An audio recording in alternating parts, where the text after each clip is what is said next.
Muito bom. A gente vai começar aqui, pessoal, as nossas entrevistas com os presidenciáveis. E estamos abrindo aqui com o Renan Santos, que está indo muito bem nas pesquisas aí, né, Renan? Já vi que você, não sei se é constante, mas algumas vezes já você estava no 3º lugar ali, né? Assim, o instituto que eu considero mais sério, que é o Atlas, que é o único desses institutos que fazem pesquisa que é de fato internacional, ele tá me colocando desde março em 3º. É mesmo? É. Caramba! E ele faz uma sondagem digital, e a sondagem digital ela pega melhor as tendências. Tá. Né? Então ela consegue captar antes que os demais as tendências de crescimento. O Atlas é o instituto que acertou a eleição na Hungria agora, que era uma semi-ditadura, acertou Chile, acertou Argentina.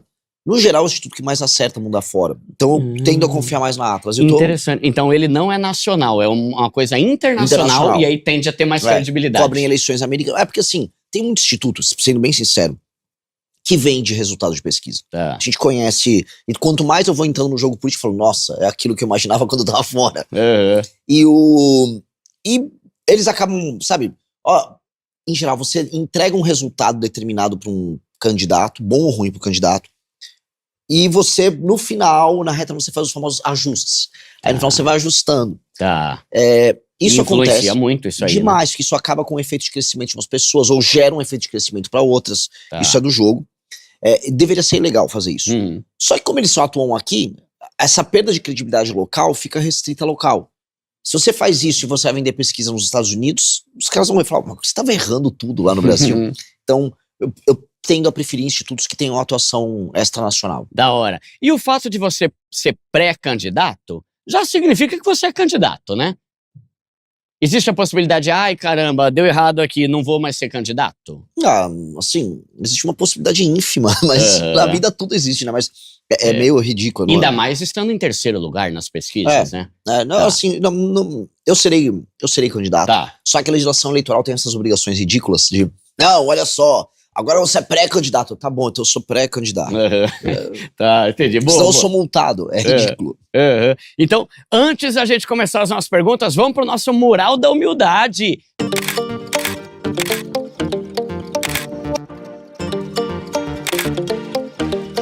Ô, louco, meu! Você é o que tá cheirando o bolo aqui. Com a cara meio esquisita. Cabelinho não mudou muito, hein? Não, já era descabelado naquela época. Onde que era isso aí, ô Renan? Isso era na casa dos meus pais, isso era uma cozinha. Eu tava... É o quê? 12 anos? O que eu acho que mas deve ser meu aniversário. Né? De 12 anos, é isso? E é seu irmão? Ali é meu irmão, tomando uma sustagem. Eu lembro disso aí. Sustagem, com um bolo de padaria ali. Da hora.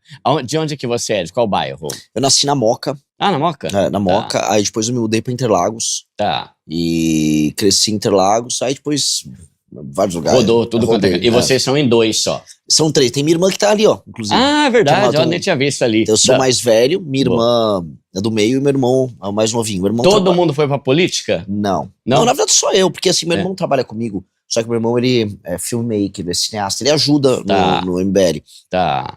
E minha irmã trabalha em outras coisas, trabalha com sapato. Tá.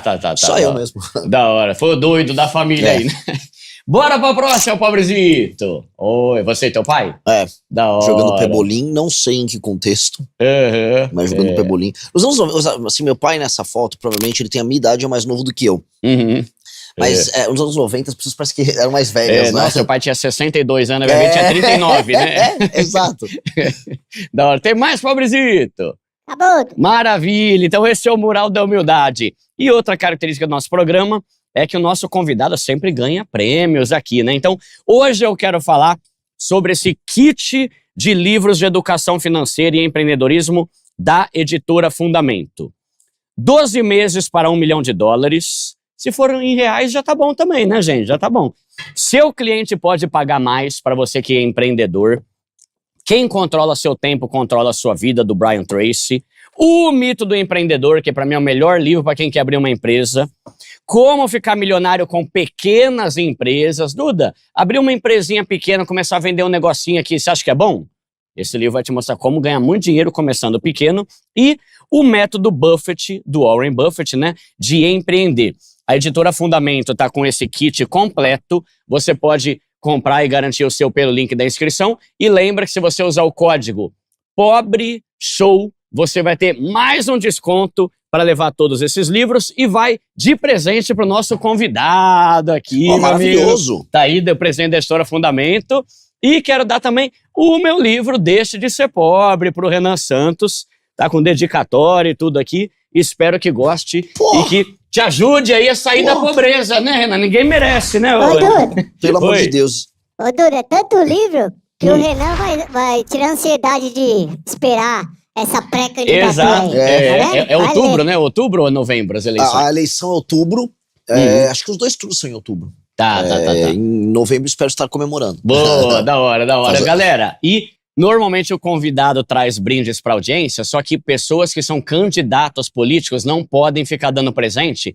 Você não pode caracterizar como compra de votos, sei lá qual que é a burocracia. É ridículo isso. Parece que eu tô comprando. Galera, comprei um voto se eu tiver. É ridículo. Tá, então... E aí eu tomo uma multa e posso ficar inelegível.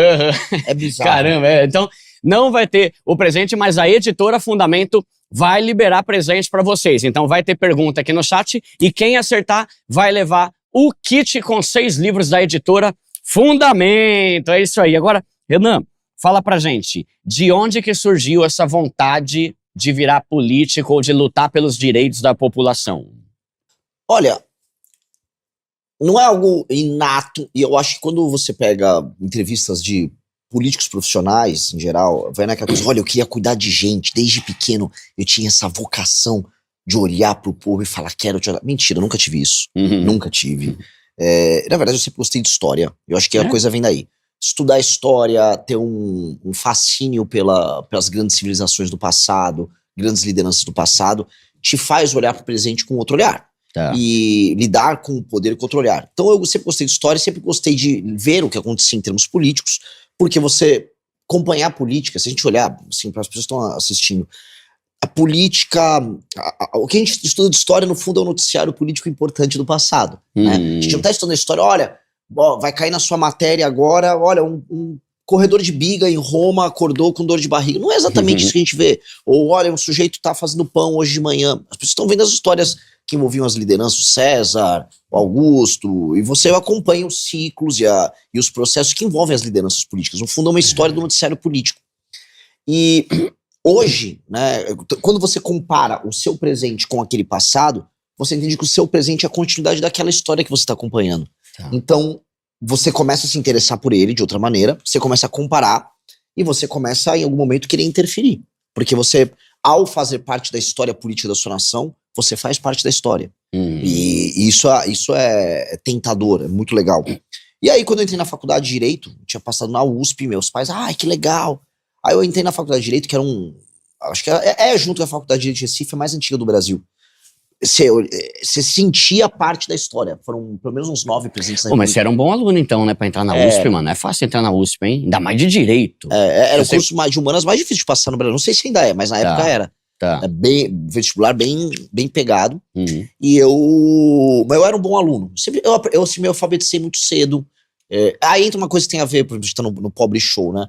Coisas de ter uma família de classe média que estão a vantagem, são as pequenas vantagens. Minha mãe, quando eu era criança, não precisava trabalhar. Então minha mãe me acompanhava na escola. Então eu voltava a fazer lição de casa, minha mãe me pegava. Minha mãe era muito chata. Tá. Então dava livrinho pra eu ler, cobrava.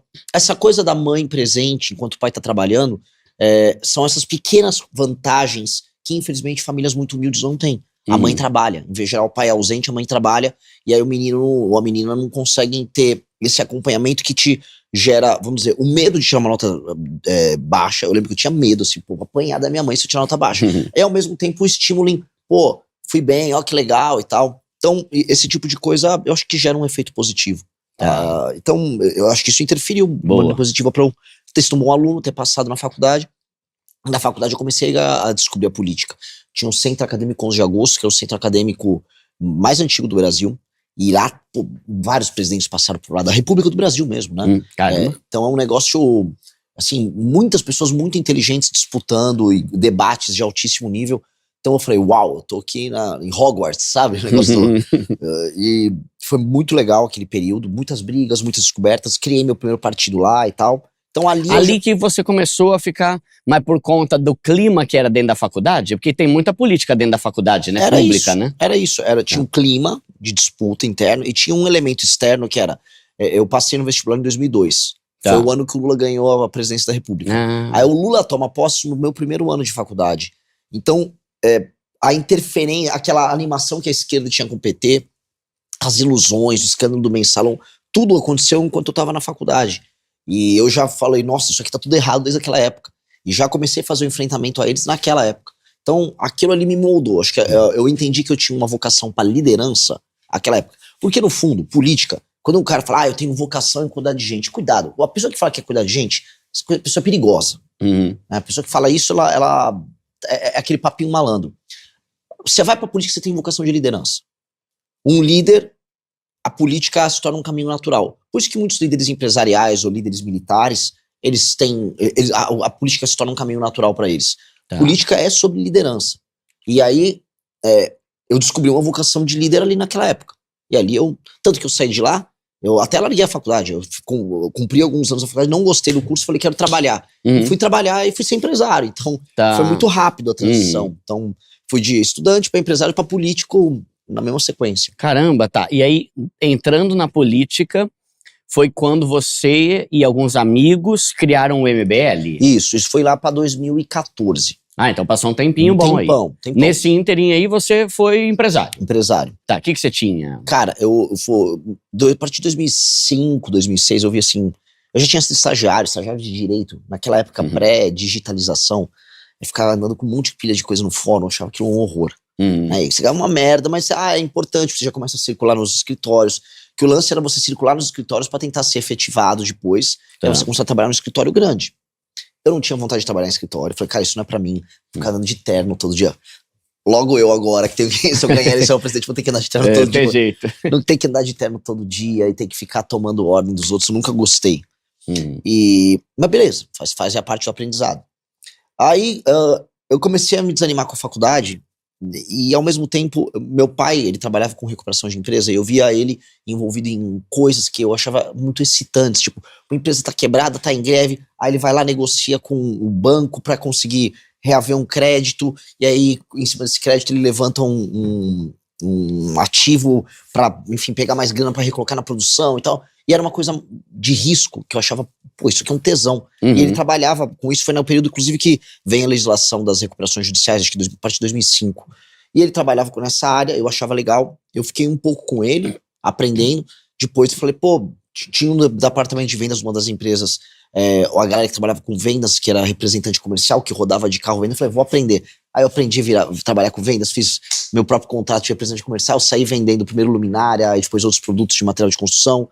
Depois eu falei, pô, quero projetar produtos. Eu nunca não sou um cara de exatos, mas você vai, aprende a lidar com fornecedor, aprende a lidar com compra de chapa, aprende com sucateiro. Então eu fui vivendo todo aquele ciclo com atividades conexas. Depois eu fui ter uma empresa de portas e janelas de aço, em que aí sim eu era o proprietário, e eu recuperei ela de 2009, especialmente 2009, 2012.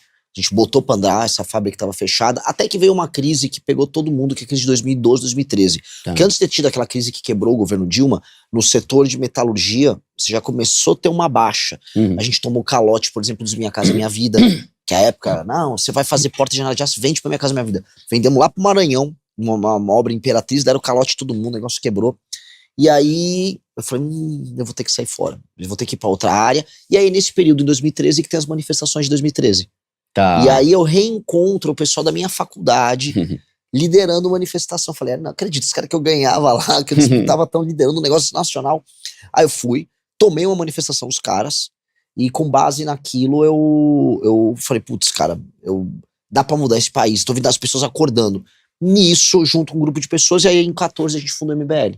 Então faz 12 anos aí que tem o MBL, Movimento Brasil Livre. Tá. Qual que é a diferença, Renan, do MBL com relação a qualquer outro país, tipo Novo, PL, PT, né? Primeiro, é que aí tem umas outras perguntas que eu quero fazer sobre esse negócio de direita e esquerda. Mas, qual que você acha o diferencial do MBL para os outros partidos e por que que você criou agora o partido Missão? O MBL já não era um partido? Não, o MBL era um movimento. Tá. Chama Movimento Brasil Livre, e ele não tem status de partido, ele não pode participar de eleições, ele não pode ter candidatos. Entendi. A função dele é um movimento de pressão popular e formação de pessoas e divulgação de ideias. Tá. Então a gente forma lideranças, a gente divulga ideias e conceitos. E Quem são os nomes que estão envolvidos? O Kim, eu sei que é, né? O Kim, o Arthur, a Amanda, o Guto, eu, aí pessoas ao redor do Brasil, Tá. assim, são milhares e milhares de pessoas no movimento. Tá. E o movimento também criou a ala intelectual dele, que é a Valete, que tem a revista Valete, tem um aplicativo Valete Plus, com a própria editora de livros, que cria, vamos dizer, toda a base ideológica e a base de imaginação, base de imaginário, Tá. forma a mente da militância, Tá. cria um caminho, um horizonte de Brasil. E, paralelamente, a gente precisava de uma via que permitisse que a gente participasse de eleições e precisava ser um partido. Aí a gente fundou o Partido Missão, que foi uma correria, foi um trabalho Foi esse gigantesco. Foi entre 2023 e 2025. Tá. Caramba, 2 anos pra fazer? 2 anos. Isso porque foi o mais rápido da história, né? Nossa. O Novo demorou uns 5, 6 anos. Caramba, tá. Assim, foi um trabalho colossal, porque você tem que coletar, você tem que validar no sistema do TSE, passando por cartórios, 543 mil assinaturas. Caramba. Para isso, tem uma perda. Então você tem que coletar pelo menos umas 800 mil. Agora tenta imaginar ir na rua, porque é todo de papel, convencer 800 mil pessoas a assinarem a abertura de um partido político. Caramba, tá. Num período máximo de 2 anos. É difícil. Porque quando a gente fala 800 mil, cara, tenta imaginar assim. Se você pegar você no primeiro dia, você é um cara que sabe falar, você é articulado. Você vai chegar no momento que você vai conseguir 8. Só putz. Só falta 900.087 agora. Exato. Então assim, meu Deus do céu, aí você vê o tamanho da empreitada. A gente precisa treinar milhares de pessoas, entendendo que elas vão ter que ter uma curva de crescimento da coleta. Algumas chegavam a fazer mais 100 assinaturas dia. Elas eram remuneradas por desempenho, por número de fichas que elas conseguiam. E elas não podiam desistir no caminho, porque muitas pessoas começaram assim, eu fiz 10, 8, 9, 11, 10, 13. Ela ficava, mas não vou conseguir. E muitas desistiam. Então a gente tinha que motivar a pessoa e falar, cara, é uma curva de aprendizado. Já você vai entender o melhor horário, a melhor abordagem, vamos dizer, a melhor roupa que você vai colocar. E o melhor, assim, a melhor esquina que você vai buscar uma pessoa pra coletar. E aí o que era 8 vira 15, o que era 15 vira 30, o que era 30 vira 60. Tá. O que é 60 vira 120. Então, tinha um processo. Esse processo de aprendizagem fazia diferença entre as pessoas que se tornavam grandes coletores pros piores. E aí tudo é como se fossem vendedores. Tá. No fundo, um coletor nosso era um vendedor. Tinha os melhores que ganhavam, vamos dizer, um valor mensal bem substancial, para você multiplicar por 3,50, que é o que eles recebiam por assinatura. Tinha gente que tirava seus 400, 500 reais por dia. Tá. Ali, um moleque, né? Uma menina, assim, às vezes trabalhava 5, 6 horas, tirava 500 conto por um dia, fazia um valor legal. Boa. Aí tinha gente que tirava pra quase 10 pau por mês, coletando ficha. Então isso foi foi um aprendizado, um treinamento que fez a gente se profissionalizar como grupo. Tá. E aí a gente bateu todos os recordes. Foi o grupo que mais coletou assinatura, que teve a menor perda. Foi o que conseguiu isso em todos os estados da federação. Então a gente se torna um partido de maneira muito robusta. Tanto Legal. que hoje eu posso falar que a gente tem o grupo com a melhor e maior militância do Brasil. Tá. A nossa militância tá muito poderosa. O que você define como militância? São- É o cara que luta pelos direitos dele? Pode ser, a militância em geral tem uma causa. Porque às vezes o militante tem um termo de pejorativo. Chegou o militante Chegou o aí, militante. né? Pra mim o militante é um termo positivo. Tá. Porque militar por uma causa significa defender uma causa de maneira consistente. Você pode, por exemplo, fazer uma defesa esporádica de um tema que você acha importante. Agora, militar por um tema significa que de maneira consistente você defende aquela causa. Isso deveria ser considerado algo bom. Sim. Aí é ruim ou é bom, dependendo da qualidade da causa, né? Se defende uma causa retardada, uma causa idiota, aí você tá perdendo seu tempo, mas né, é do jogo, a democracia tem isso. Tá. Agora, o militante de um partido político, de um grupo político, ele tá defendendo um conjunto de valores, um conjunto de propostas, e um grupo que tá se propondo a fazer isso. Tá. E a gente tem uma militância que está num outro nível hoje. A nossa militância, ela entende o sistema de valores nosso, entende o que a gente quer pro Brasil, entende o que a gente tem de propostas. Então, o militante nosso, quando ele entra primeiro no movimento. No movimento, ele tem ações que ele tem que fazer. E ao mesmo tempo ele tem um universo de pessoas em que ele interage. Então, se você é um rapaz ou uma moça, que você é de Curitiba, você entra lá no MBL Curitiba e fala, oi, quero fazer parte. Vem na próxima reunião. Aí vai ter uma reunião, o pessoal vai num bar se encontrar, ou vai se encontrar na casa de alguém.